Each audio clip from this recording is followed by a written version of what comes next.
Hi hello నమస్తే, welcome to swords journal official. అందరూ ఎలా ఉన్నారు? నేనైతే చాలా బాగున్నానండి. నేను ఈరోజు ఒక మంచి కొటేషన్ని మీతో షేర్ చేసుకోవాలని అనుకుంటున్నాను. Life itself has no meaning, life is an opportunity to create meaning.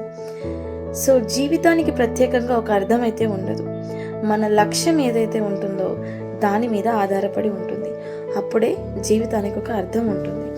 So మన లక్ష్యం ఎలా ఉండాలంటే, ఒకరికి సహాయం చేసే విధంగా ఉండాలి, లేదంటే ఒక మంచి విద్యను పంచడంలో ఉండాలి, లేదంటే ఒక మంచి సలహాదారుడుగా ఉండాలి. ఇలాంటి ఎన్నో మంచి పనులు చేస్తేనే మన జీవితానికి ఒక అర్థం ఉంటుంది. నేను ఆల్రెడీ టీచర్గా వర్క్ చేస్తున్నానండి.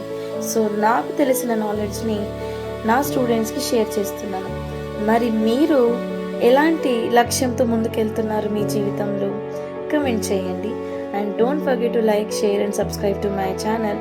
ఇప్పటి వరకు నన్ను ఎవరైతే సపోర్ట్ చేస్తూ వస్తున్నారో, thank you for your support, love and affection towards the channel. ఎంతో మంచి మంచి వీడియోస్తో మీ ముందు ఉంటాను. Thank you. Bye bye.